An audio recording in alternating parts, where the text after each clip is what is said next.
Guys, nandito kami ngayon ni Ate Ann sa Dragon Mart. So pupuntahan namin yung isang client namin ngayon na magpa-process sa amin ng visa. And also, syempre, kesa pumunta pa siya dun sa office, pinuntahan na namin siya dito. So let's go! Sa Dragon Mart, naghahanap kami ngayon kasi nakalagay dito FBD.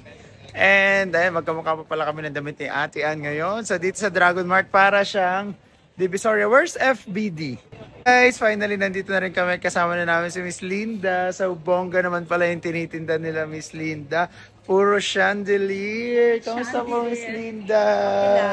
Saan niyo po kami nakita? Sa TikTok. TikTok, wow. So guys, alam niyo ba, yung anak ni Miss Linda is na-offload na sa Pilipinas. Bakit po siya na-offload? Kasi po walang affidavit of support. Hinanapan po ng affidavit of support. So alam niyo ba sa affidavit of support, kailangan ng 10,000 na salary. Grabe ang mukha ko dito, parang kita-kita.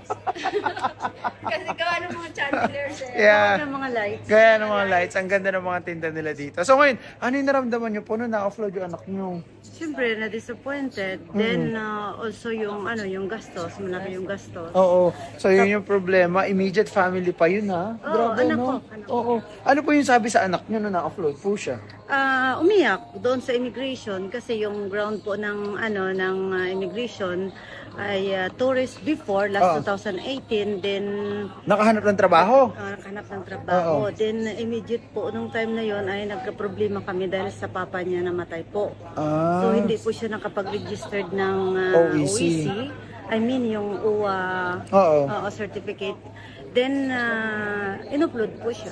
Yun yung problema. Pag ikaw ay isang ex-OFW na po talaga na nag-tourist visa ka dito, kasi hindi magtitiwala po kasi yung immigration officer talaga sa kanya kasi tourist visa, pagkas naganap ng trabaho, tapos kung pupunta po siya dito, for sure, maghanap naman po talaga ng trabaho yan, no? Yes, they don't believe. Yeah, totoo naman po. Pero ngayon, syempre, dun tayo sa sigurado na talagang makakarating dito ang kanyang anak. So, syempre, gagawin ng lahat ng nanay, makapunta lang ang anak kasi pag nakita natin malungkot yung anak talaga natin, no? Opo. Talagang maawa ka at talagang hindi ka gagawin mo talaga lahat para makuha siya. Na? Ilang taon na po ba anak nyo? 25 tomorrow. Ay! Birthday pa! Oh my God! Sa pa-birthday gift nyo po pala sa kanya yan. Opo.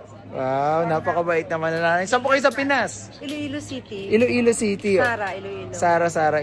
Sara, Iloilo po. Wow. So, sige po. So, kausapin muna natin si ate at talagang matagal na po kayo dito sa Dubai? Yes, sir. This company, sir, 14 years. 14 years? Yes. Kayo na po ba may-ari? Joke lang. Hopefully. Pero grabe, 14 years, yes. So, talagang sobrang tiwala sa inyo yung may-ari nito. Wow, kaya guys, sinan nyo na may upuan ni Madam. Siya talaga nakaupo dito. At talagang pinuntahan namin siya dito kasi sabi ko gusto ko rin i-vlog yung si Miss Wilinda kasi talagang yung mga ganitong pagkakataon is very rare lang din. At medyo malayo po pala to, no? Oo, medyo malayo. At ito yung pinaka-nakakatawa. So, abangan natin yung anak niya na makarating dito sa susunod ng mga araw. Kailan po niyo balak kuhanin yung anak niyo? Tomorrow we start, sir. Yeah, tomorrow, sir. And kailan niyo po balak i-book papunta dito?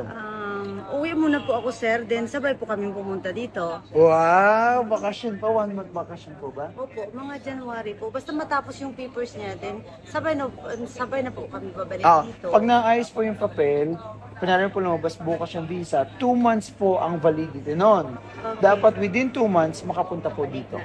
Okay. Okay po, so ganun lang po. So madali lang to. So sige guys, and thank you Miss Melinda. Nakita lang niya tayo sa TikTok. At ngayon, eto nandito na siya. Siya na ngayon na makikita sa TikTok.